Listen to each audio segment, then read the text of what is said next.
Happy Friday. So glad that you're here. I know we still have a few people, but thanks so much for helpful for you. I just received, and I'm assuming if you're on this call, you both blog posts already that I posted last week just about starting a business scratch and somewhat of an having some sort of business that you're trying to create like from your passion or your hobby or something that you love doing and you're sort of wanting to explore the possibility of turning it into more. So that's what this is about today. I just got so many emails from you guys, like more details, and a lot of you even having like specific questions about, you know, like as you're thinking about your own journey, what that entails, certain points where you're kind of just stuck and maybe there's some way I can, you know, I am not like a expert at this by any means. I'm just more than happy to share. Maybe it's something that can help point you in the right direction to another person that might be helpful for you as you to figure out this journey. I know it's like can feel like a thing that you're here today. So just so you know, basically how it works, we have this little chat box on the side. So go ahead and go find that for me. It'd be great if you could just say hi. I love knowing who's here. Just like introduce yourself or just say hi. And then that way, that's a perfect place to, as we're talking, if you do have questions that you kind of are curious about, things come up as we're talking, I will periodically kind of check back in that area. Hi, Shannon. Hey, Marion. Hey, Tara. I love this. Okay, so fun. So if you guys do have questions as we're talking, type them in the chat box there, and then I will sort of periodically check. So just so you know, I will get to everybody's questions and as much as we have time for. And a few of you have like asked some questions already, like via email. So that's where I was kind of hoping to start. And then more than happy as things come up, again, just like type in your little chat box and then we will just go from there. So I said this in the beginning, I know there's a few of you sort of trickling in. So today I am really going to spend most of the time not really talking much about my story because I really said a lot about my own story in both of those blog posts that I did on the blog. But if you guys do have questions of like things that I did or you want to know more specifics, I'm more than happy to answer those. But I just want to give this time to you to really answer some of your questions as well. So again, we're talking about mostly like creating a business out of your hobby or your passion or something that you just love doing, and how you turn that into a business that actually makes money. And so there's a difference, I think, between turning something into a business as just a side thing versus turning it into a business that actually produces revenue and produces a source of income for you.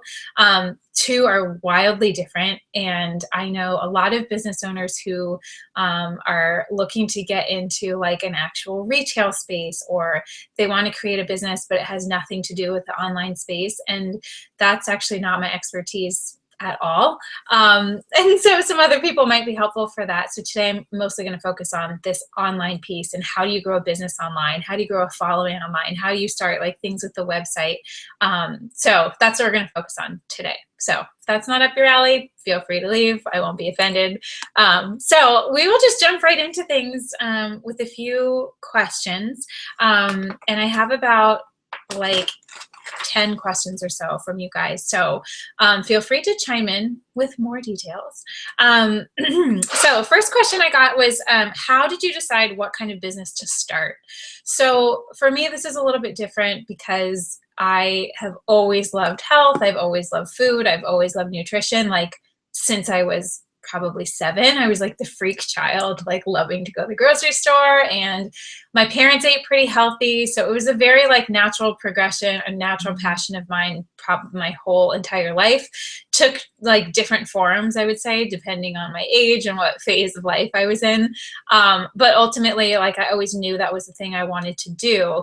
However, I did not want to go the traditional route with it. So for me, that would be nutrition. And at the time when I was going to school, the only options really, or more widely available options, were to go to school to be a naturopathic doctor, or to go get to be a dietitian. So with those two paths, those were both more clinical settings, and I knew that I did not like hospitals and did not want to be forcing people who had no interest in eating healthy and trying to get them to eat healthy and trying to get them to follow plans and calories. And like I was just not ever into that, so I didn't think there was an option for me.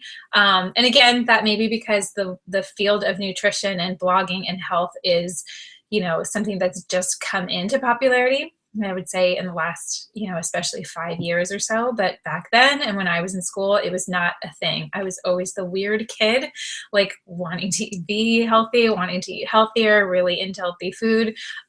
So that was kind of, for a long time, I let that stop me, I guess, from not knowing that there actually really wasn't that many other options out there at the time. So it was always my love and my passion, but if you're not exactly sure like what your love or your passion is, an easy way to think about it might be like, what are the things that you do when you're procrastinating? Like the things that you actually have to do, like what are the things that you like do instead of that? So that could give you some hint or clues as to things you sort of gravitate towards, the things that sort of light you up, thinking about the activities or things or places or spaces that bring you joy. And I think a large part of this, and even the concept of starting your own business, it requires that you really know yourself really well. And I think once you know yourself really well, the feelings that you crave the most in life, you kind of have this vision of how you're wanting life to go and how you would feel the most alive. Those are the things, like, those are the little like tidbits to keep following and keep like whatever you can get your hands on, whatever kind of experience you can get within the realm of those things that do bring you joy, like keep doing more of those things. And I think eventually you will kind of get to a place where you land on like a general area or a topic or something that you feel like just really lights you up. And so that would be like a really good place to start, is just trying to pay attention to what those things are, in the realm of like what you do when, what feels like joyful to you and happy to you, and where do you feel like time flies the quickest, and what do you do, while you procrastinate doing other things. That can help a lot to think about that. Maybe even like guilty pleasures, and then spending more time doing those things. So I really think it's never going to be a waste of time doing things that do light you up and fill you with kind of that joy and that ease, because the more you figure it out, the closer you will get to like, no, I'm close, but that's not it. Or like, I like this, I don't love this. Or, I like pieces of this and pieces of that. And then I think that will maybe help as you're piecing some things together. Another piece of this, and, like a large, for a huge majority of you, I would guess, and after reading probably that second post when I was talking about the program that I did, B School, which is, something that's going on, the signups are going on now. And I think that the signup ends next Wednesday or something like that. So I will refer to that a lot in this call, because for me, that was a huge, huge like piece that just sort of sped up my business. I probably maybe would have gotten around to maybe the same point, but it probably would have taken me twice the amount of time. So I'd be here maybe 8 years into business instead of just 4. So a lot of the stuff that I'm saying, like I have learned from her, or in some way or capacity, it's led me to that. So another huge piece of like, how do you decide what business? Like one of her first modules, that if you sign up for the program or you're interested in it, the first thing that she gives is like a pre-bonus, is this guide and module on like how to know if it's the right business, like how to start the right business for you, and different ways and checklists like to go through trying to figure that out. And I think a big piece of that is like, yes, what you're passionate about, but also like, what do people need, right? Like what is maybe missing from their life? What was missing for your life, but then you know, created this thing to make it better. Or I think that, yeah, you could start a business doing something you love, but it's not necessarily going to make an income for you unless you're figuring out a way to be of service to other people, in some capacity or another. And that could look like a million different things. There are so many ways to go about that, and figuring that out. But I do think that's important to think about right now, like from this very beginning, point, is thinking about like, okay, well, also like how, like what do people need help with, right? It's not just only what you want to do, but what do people also need help with, and what way can you, serve? And I think that's, you know, a really big component of having a successful business, is that you have to start from this place of generosity and wanting to give and wanting to serve, others, rather than it just being about yourself, because that's what's going to keep you going when it gets hard. And there's definitely hard days, and there's lots of hard seasons, and there's a lot of up and down. It's not this like steady, consistent thing all of the time, especially as you're getting started the first couple of years. But I think having those sort of pieces in place, really can help you start from the right direction. Okay. Let's see. Okay, I'm just checking out the comments here. Okay. Yes, yes, yes. Okay, cool. So I'm going to come back to those questions in a little bit. Just making sure nothing on questions on that. How do you decide the right business? Okay, next question was, what is the biggest hurdle for me? Biggest hurdle at this point now, being 4 years in, is a lot different than probably it was my first year. The first year or two, I would say the biggest hurdle was probably me getting in my own way. So like me being worried about things, or like, what do people think of this? Or are people even interested in this? Or, you know, just being scared to like create and do things, because I think, you know, there's a lot to be said about when you're putting yourself out there so much. Like, you really have to be confident in yourself and what you're offering, and that can be a hard thing to do if you're literally just starting out, you've never practiced on anyone or anything. It can be sort of intimidating to think about it like that. But I think, you know, in the beginning, it's the most challenging part is that it's probably not like consistent. If you're going from a more steady, stable job where you always have an income coming in, it's on the same pattern, and then you go to something where you don't make an income unless you're creating something, right? And so a lot of that depends on you. And I think, in the beginning, as you're getting started and sort of figuring things out, that can be a little bit like, scary, a little scary, like you don't know how much money you're going to make. So with that being said, it's a good idea to just, I truly think there is no perfect time, right, to do something like this, to jump into something like this. There's no perfect time. You're never going to feel like 100% ready. You're always going to feel like, oh, well, if I just have a little bit more time here, or like maybe I need to research this first, or maybe I'll try to go this route first and teach myself. There is something to be said about being smart, though, about it. And especially if you have other people relying on you, other people in your family, you need to put food on the table. If you're the main breadwinner, it's like, yes, it's not smart to just quit your job and then try and build a business on your own from scratch. You know, have at least like a year, maybe two, of what you truly need to live on ready to go.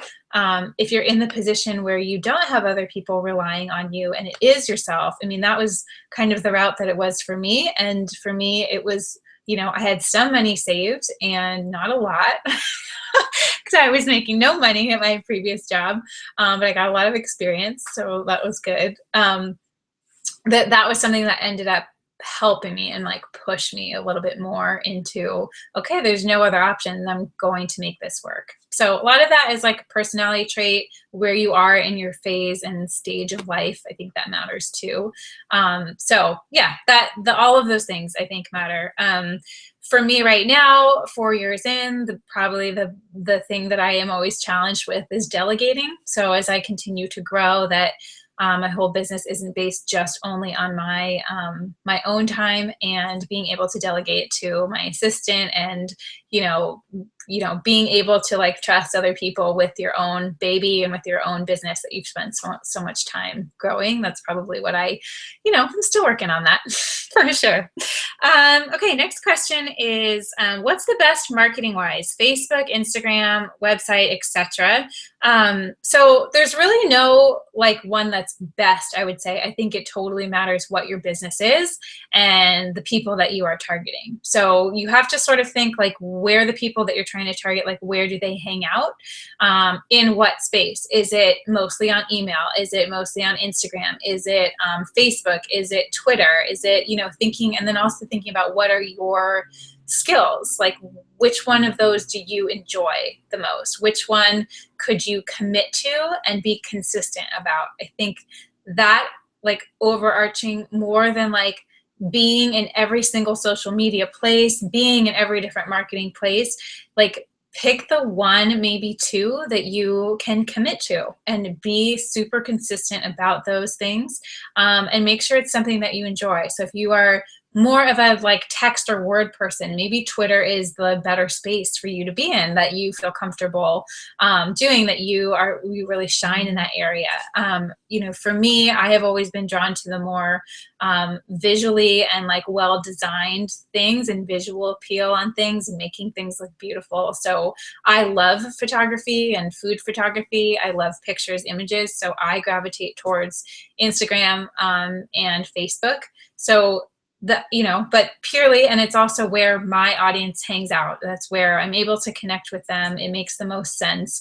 I will say, as a huge piece that I learned in B School was the importance of having an email list. I think overarching, over and above any type of social media outlet, whether it's like Periscope or YouTube or any of those channels, you like don't own those people. Right? Like Facebook at any time could change their, like back end of things, and you could lose access to the whole community that you built there. And it's like, you don't own you don't own the connection to them at all. But with email, you do. And so I think that was like a huge thing of like realizing that, and always kind of, even from day one, keeping that you need to have an email base, because those will be your people, those will be your tribe. That's where everything can kind of grow from. And the social media stuff is helpful. Again, it completely depends on what you're doing and what your business is about. But picking the one that you're consistent at, that you maybe find the most fun, that would be the way to go. Okay, next question was, what is the best thing about your job? So many things. So many things, seriously. For me personally, the creativity, having total creativity, being able to call the shots, create things as I want, be the one who's in charge. I love that. I love the freedom to travel, freedom to work wherever I want. I love the freedom to create whatever I want.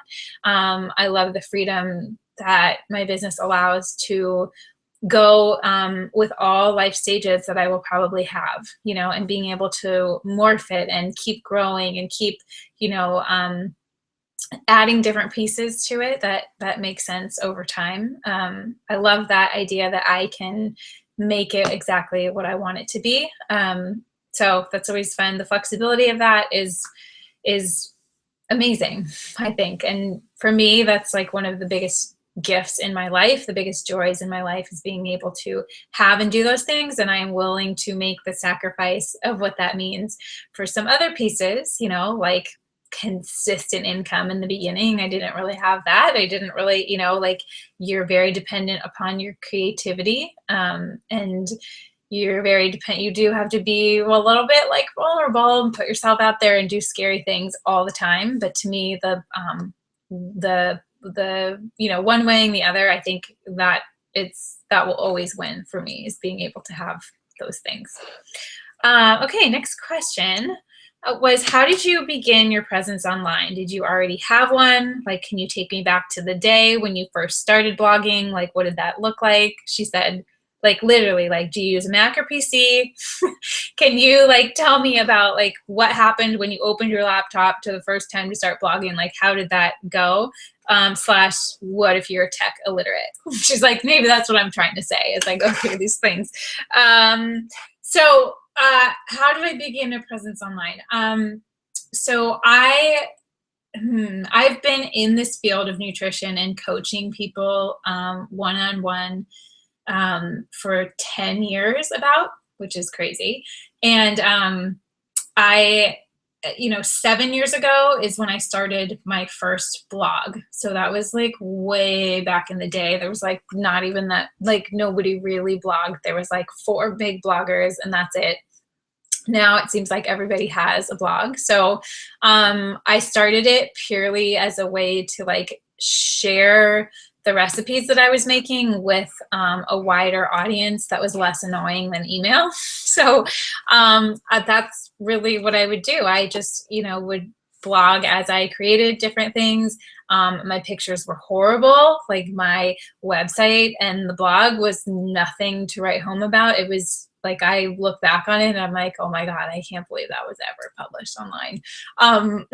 So it's something where I think you just have to start somewhere, right? You just have to literally, it doesn't have to be fancy. It doesn't have to be good. Like it was something that people who are interested in the content, they will always come and they will show up if the recipes turn out, if the services that you're talking about work, that's really what people care about the most. So not being intimidated that right off the bat, it's going to be this super fancy, like very professionally grade thing. Like I think thinking that can really be a stalling thing, like that prevents you from actually taking action and from actually moving forward on some of the things that you want to do. Is like the concept of being perfect is just like, you might as well just get that out of the door now. It's not possible. It's not going to happen, especially if you're like running a business. Like perfection is the thing that stalls it all. And so being able to let go of that would be the first piece of advice before you do anything else. And then to just start, right? And if you're not like tech literate, then maybe you start and you write your posts in a Word document and you hire somebody on the side to upload it to a blog. Or there's lots of great resources and tools. I run and have always run my blogs on WordPress. Just because I wanted to maintain the creative control, but I just wanted to be the one that if I needed to edit something, I could go in there and edit something. If I wanted to, change the picture, I could go in and change the picture. I wanted to update it on my own time and not always have it to send to somebody else. But, if you have no interest in learning about how to do, like how to post, and WordPress makes it very, very easy. You can sign up. I believe it's free.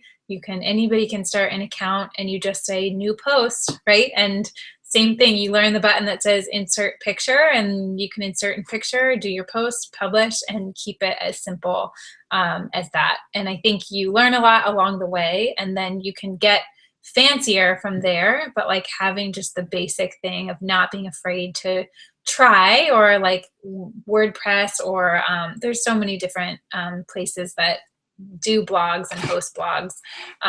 So don't let that part intimidate you. As far as, let's see, trying to think. So that's a tech literate piece. There are people out there. There's a lot of like virtual assistants that are very tech savvy, and you could send them something in a Word doc and they could upload it to you for you, I guess, onto a blog or some other website. So there are those options. Don't let that stop you either. There's plenty of ways to do it inexpensively too when you're first starting out. And then Mac or PC, I'm totally a Mac girl all the way. I find it helpful to have my phone, my computer, my iPad all synced. So all of my pictures when I'm editing and doing food photography and having all of my contacts, all of my emails, everything synced. It's a good system for me. I know other people who use PCs and love them. That's just a personal preference on my end of things. Okay, next question was, how do you, I think back to this other question, just how to begin a presence online. So blog or even like in the social media realm, I think you just have to start. You just have to start somewhere. I mean, I started with 0 follower or maybe 3 followers, my sister, my mom, and my dad, like in the beginning. And you feel like you're just talking to your family or like the few friends that like maybe feel bad for you. But I think truly like consistency matters, and that you just keep putting stuff out there and you keep creating, and that's what's going to help you get better. Nobody starts out just being like this amazing amazing thing. I guess a few people do, but that's truly a trait that they have, a gift that they have. But I think you just get better by actually doing it. And Marie Forleo, I love this. It's like clarity will always come from action, never from thought.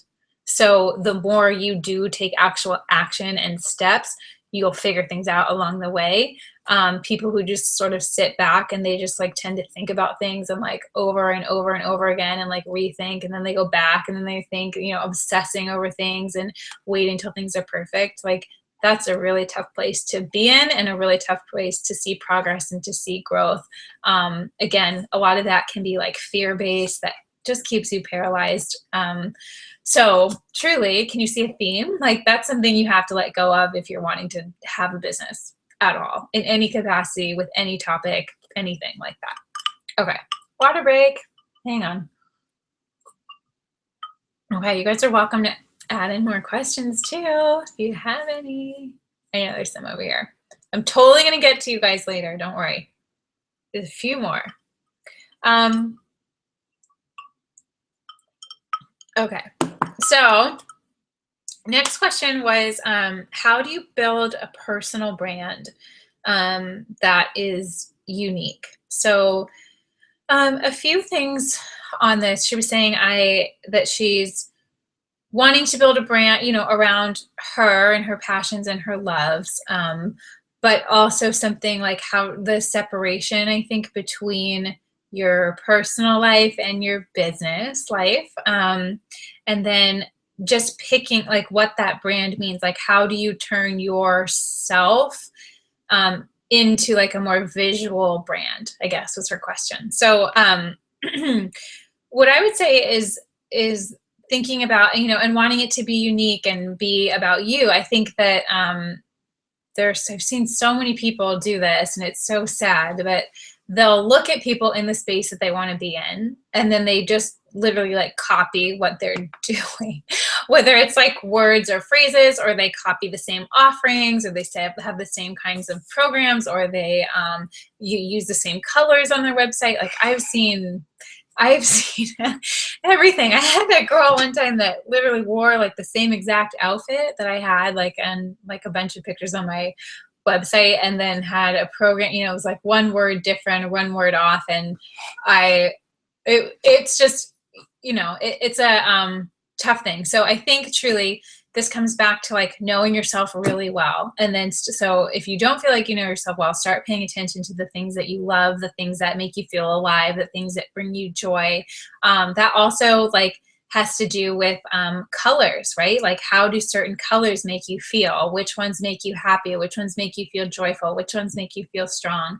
What sort of aesthetics do you like in how you surround yourself, with your clothes, with your, with your house, with, how you, how everything sort of just feels good to you. Those can be really good signs, like the things that you're drawn to.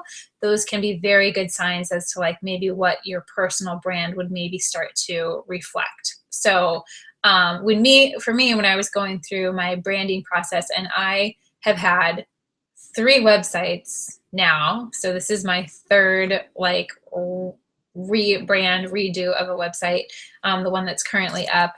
And that's in 4 years, people. So it's a really common thing. So as you kind of like morph and change and continue to refine and grow into yourself, I guess, as a business, those things will become more clear. I think starting with the things you know about yourself, you can always build more. And again, it's so rare that people come out with a business and their first website is the website that they have forever. So you don't need to spend like tons of money and hire like, you know, a designer and developer and all these things unless you want to, unless you feel like you are in a place to really, really launch something. I think it will always continue to morph. So just pay attention to things that you're like, how things make you feel. What colors are you drawn to? What, you know, sorts of pins do you like on Pinterest? What sorts of aesthetics and design do you like? I think that can really help when you're trying to create something that is more about like you and your vibe and your space and what you're trying to help people learn. All of those components can be helpful in that way. On the website, I got quite a few questions on websites. Did I pay a developer? Did I pay a designer? So in the beginning, when it was just me, I had no money. So I went the route of like, okay, I'm just going to teach myself everything because I can't afford to pay a designer or a developer. But I did have some friends that I had one friend who was a designer, just graduated from like design school, and she helped me with a logo, not like a full design of a website or anything, but just a logo. That was super helpful, I think, to have. And I think we traded services in the beginning. And so that's how it worked. And then I started my website on WordPress because I knew how to work that from building my blog first.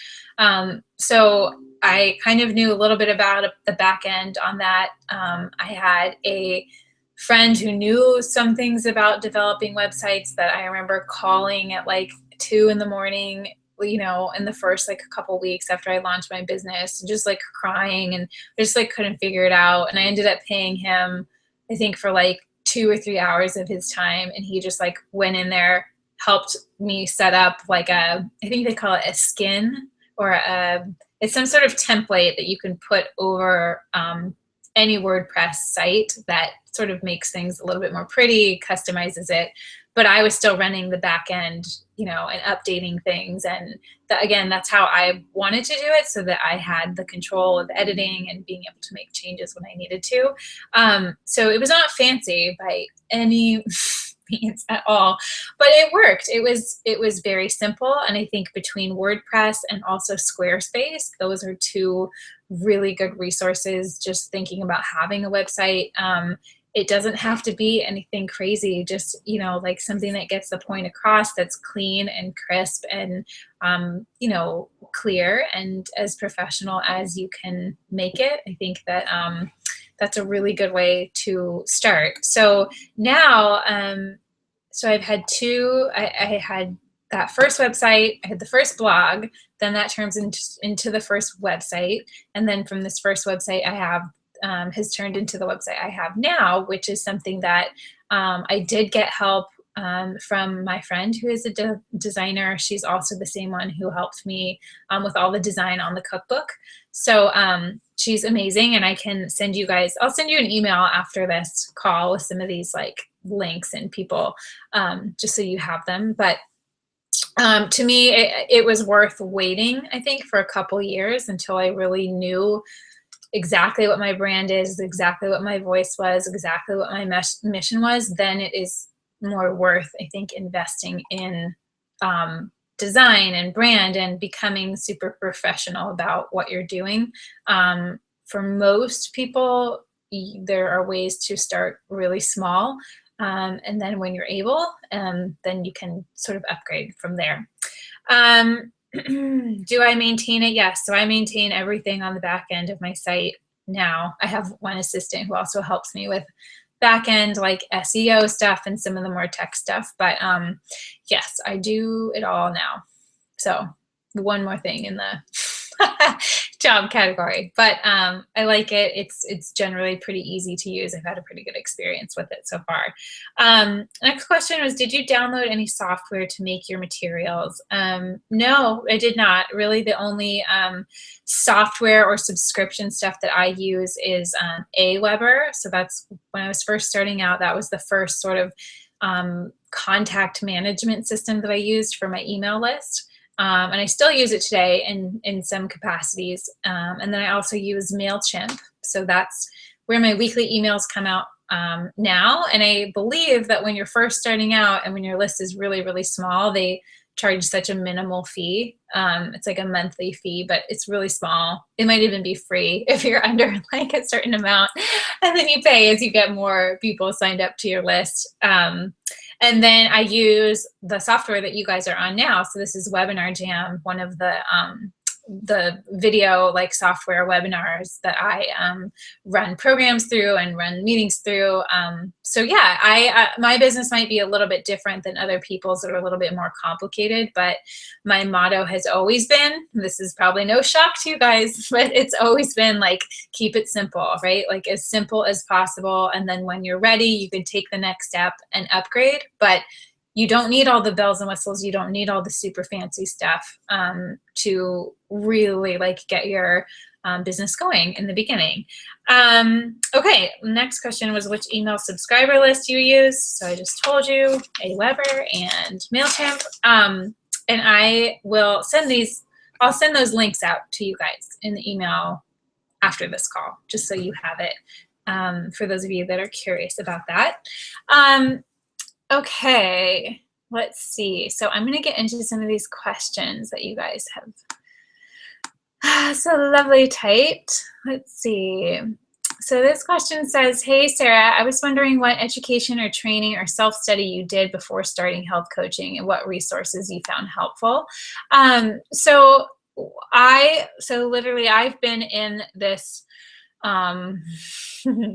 profession, if you will, for 10 years. So I worked at a naturopathic doctor's office for 5 years almost out of school. And that's when I went back to school, did Institute of Integrative Nutrition. But the thing that helped me the most was actually having that hands-on experience because I was coaching people one-on-one. I was coaching the group programs that this doctor was running. I was basically running like his business for him in a lot of ways. And that truly gave me the best experience and the best like look into what it's actually like to run your own business. So again, I had that like live one-on-one work with clients privately, even before I was going to school and then while I was in school.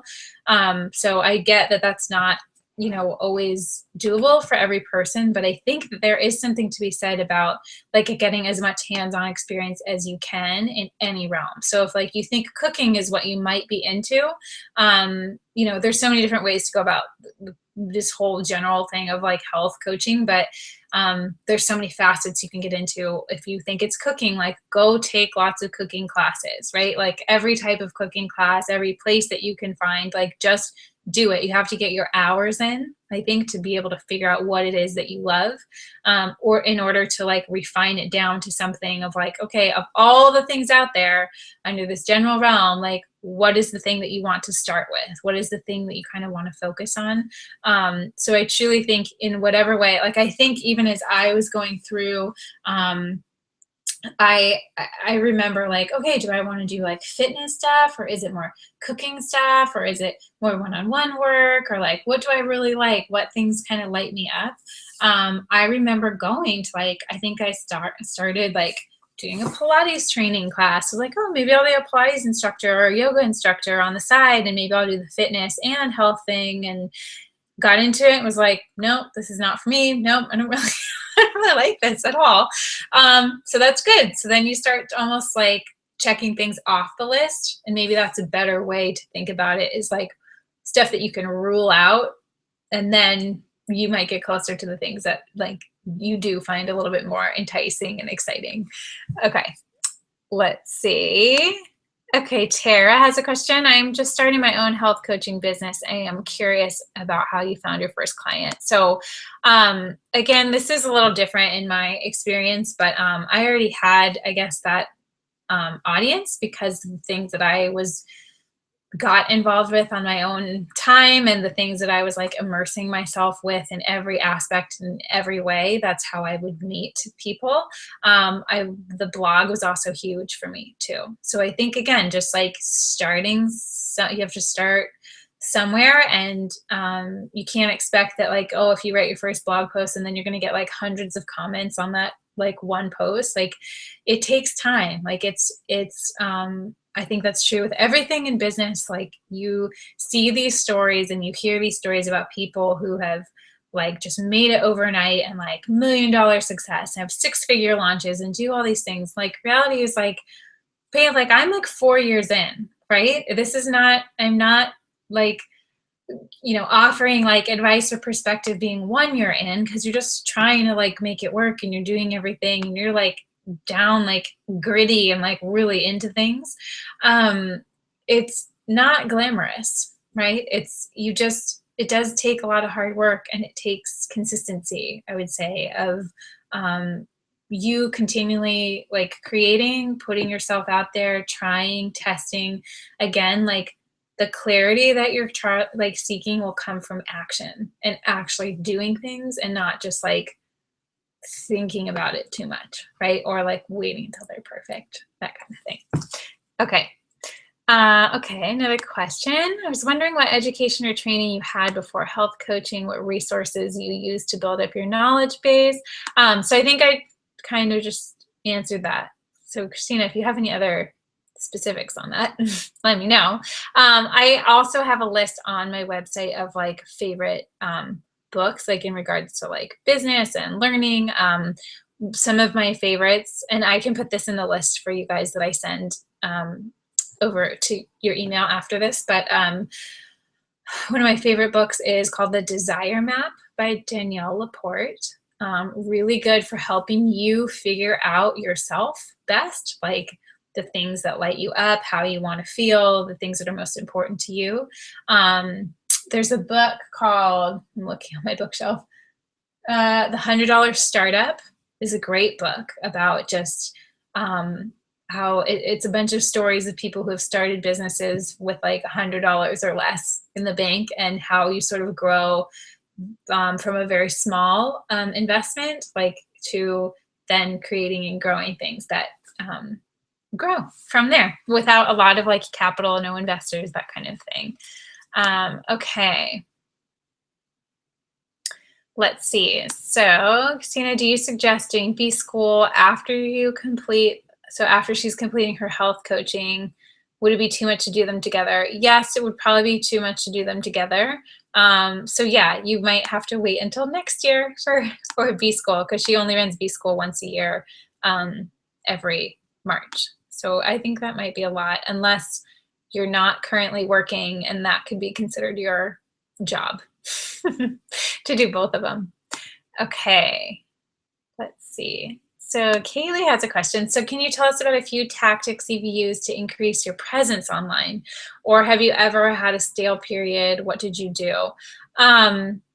So increasing your presence online, I think if you come from a place of like wanting to help people and be useful versus trying to like brag about yourself or what you're doing, I think that makes a world of a difference. Putting stuff out there that is actually helpful for other people and useful, instead of just like posting random things, I find that usually gets a much better response. And again, comes from that just having a heart of service and giving. And I don't know if there's ever been like a stale period online necessarily. But I've definitely had slower periods in my business for sure. And I think that's part of it. Is it can be very seasonal. It could be very, like there'd be times when it'd be super, super busy, and then times when it's like not busy at all. And I think just being in business long enough now, I know what those phases are. And I in the beginning, I used to like freak out, because for me and in my world, the last 2 weeks of December is completely dead, and the last 2 weeks of August are completely dead. And I used to like freak out. Like, I was like, oh my God, where did everybody go? Like, did I say something? Did I do something weird? Did I say something offensive like in my blog? Like, I don't really get it. Like, oh no, wait, I just had a full client load and now wait, where did everyone go? And I think over time you just kind of learn like, oh, okay. So thinking more about your clients or the people that you're trying to target, what are their lives like? Like, what are the things they actually struggle with, and thinking about their real life. Like, you're going to have seasons of ups and downs. And I think now I learn to appreciate those times where it's not as busy so that I can work kind of within my business, like working on my business without working in it every day. So like higher level projects, things that like just need to be done, but that I don't necessarily have time for in the fire drill of like day to day running everything. So I kind of look forward to those times. And there will definitely be slow periods for sure. That's a part of it. It's a normal part. It's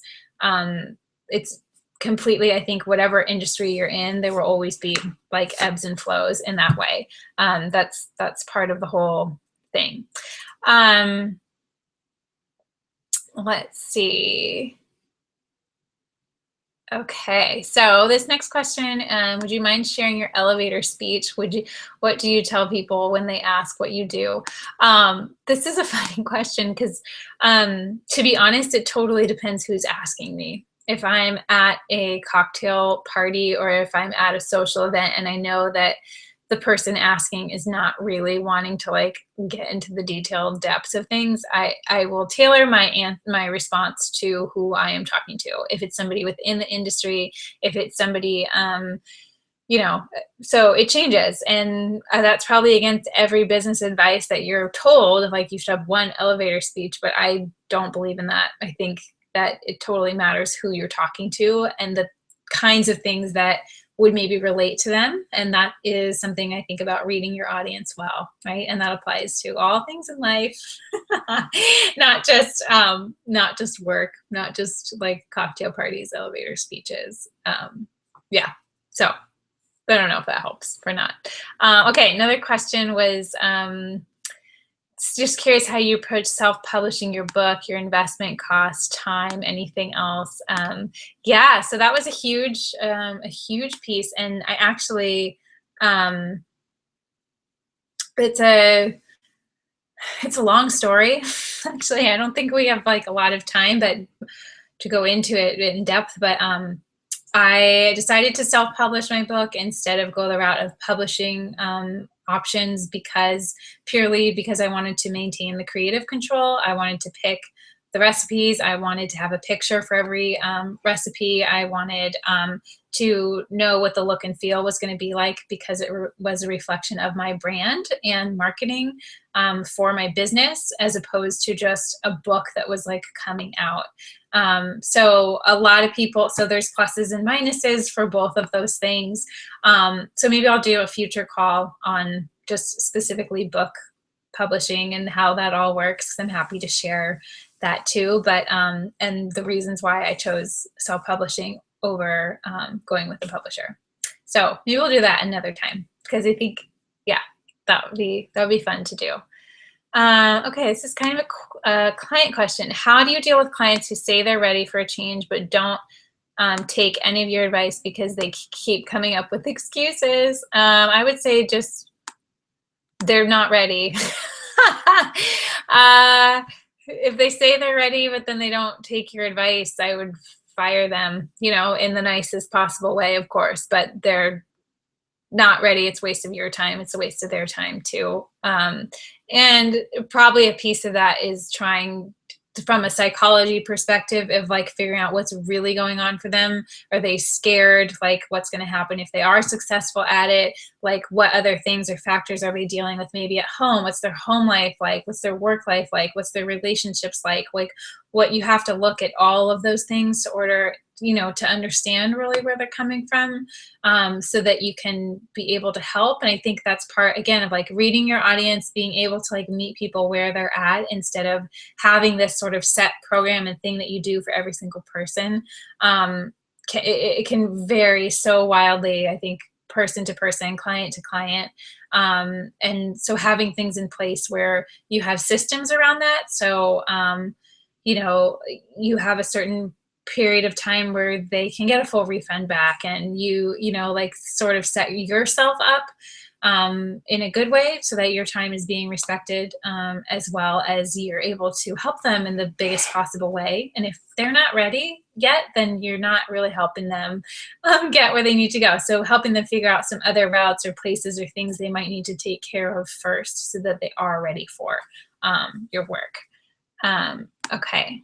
Okay, great. Oh yeah, you guys are interested in the book stuff. Cool. Cool, cool. Great. So does anybody have any other questions about things that I said today, things that you're kind of thinking about? I will say, so on the B-School thing, and I know a lot of you are kind of curious about what that looks like. Maybe you're a little bit scared. So if any of you have questions about that too, I'm more than happy to answer that. I did the program, I guess, 3 years ago, and I was like a year into my business. And I think that it was one of those amazing things. I was so terrified to do it because it felt so expensive to me. And, it is a lot of money, but it's literally the best money I've ever spent. I think what it did was help me become more clear right away. And it pushed me, I think, in all the best ways. Like I could have taken, like I said, I could have taken like 8 years maybe to get to this same place that I'm at now, but I did it in 4 because I was very clear on where I was going. And I had to do kind of that like gritty, hard work and frustrating work. Like I remember going through in the beginning, like sitting there like in the 2nd module or the 3rd module of the 8, and I was like so frustrated. Like I just didn't know what to do. I felt so stuck and I was like really annoyed. And then after like another week or so, it like passed, right? And I had this like breakthrough and moment. And so I think you do have to have those moments of time where people are pushing you, or like you have assignments and you are held accountable to doing certain things. Otherwise, I will tell you from experience that you will never have the time to work on your business from like a bigger like umbrella, like the philosophical way of how you're wanting to grow, what you're wanting to do, thinking about your mission, thinking about your approach, like having the time and space to be creative. You will never have that time unless you like do something actively to create that time and to create accountability and have a community around it, because it will be fire drills all day. That's what starting a business is. Like there's just so many places you could get easily sucked into, like answering emails all day long, or like trying to figure out your website all day long and never get the big stuff done and the big pieces that need to be there in order for you to grow successfully and to like make an income. And I think sometimes people totally miss that. They get in and they're like, oh my God, this is crazy. My life is busy. I don't have time. I'm starting a business. I'm stressed. There's all these things to do. But without taking the time to like build the foundation of why you're doing certain things, what are your sources of income, like what, how does it like actually work on paper, and sort of forcing you to take those steps.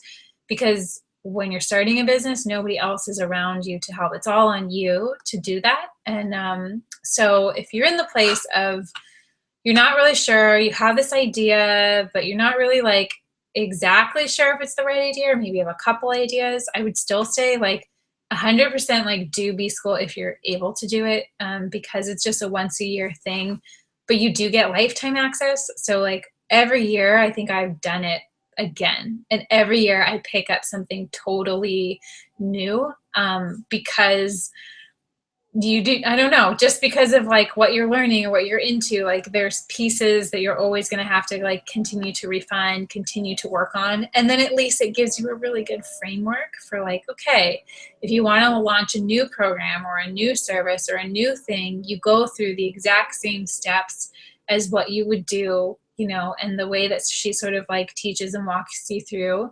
that can be a really helpful thing. So for people who are thinking about that more, you have questions about that, like let me know. Let's see. Okay. Yeah, Lisa has a question. She said, what if you know you are a lady boss, but you don't have it defined yet? Would you still do B-School, or do you need to know exactly what you were doing, have your business started already? So I don't think you need to have your business started already. I think you just need to have that like idea, right? Of like, the concept or the way that you want to serve people, or the general like area that you want to be into.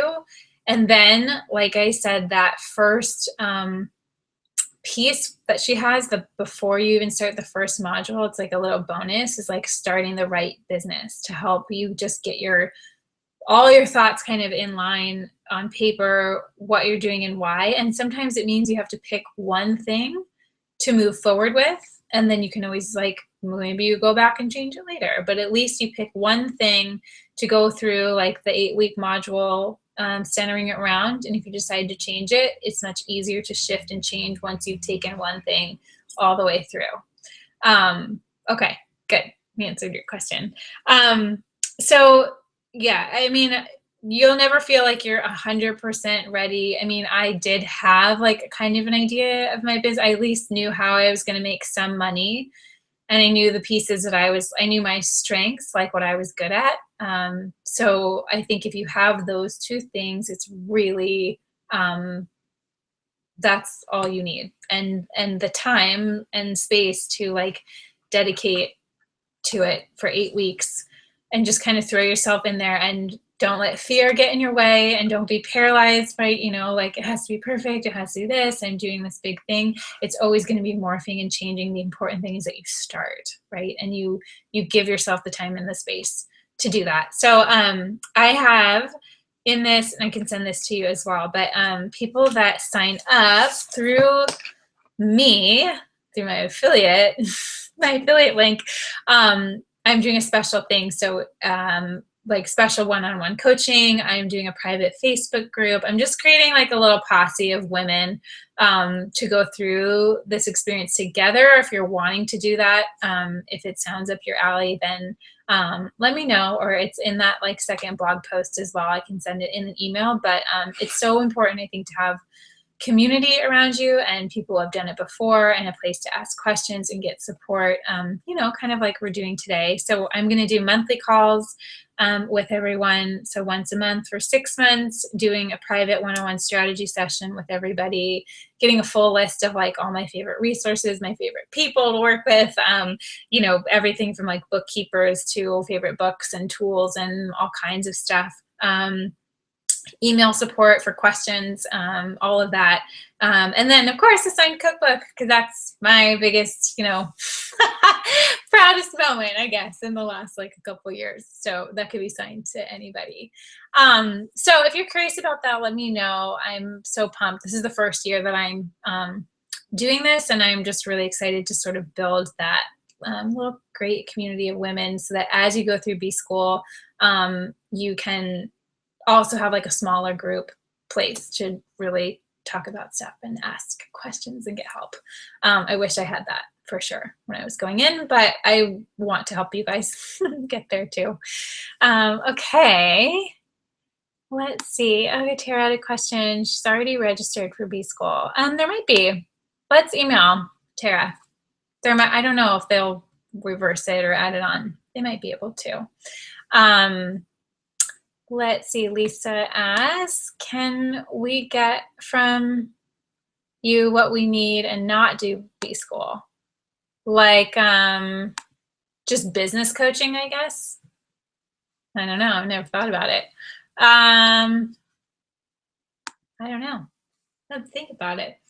Yeah, I mean, I definitely do one-on-one strategy sessions with people as well. If B-School is sort of not your thing, not what you're like, not the end goal is not to have like an online business of some sort. Yeah, I'd be happy to chat about that. Okay. Well, thank you guys so much for being here today. I'll definitely put together a little email so you have those things on WordPress and Squarespace and all the things I probably talked way too fast through. But thanks for spending time with me, and happy Friday. And let me know if you have any questions about things we talked about today.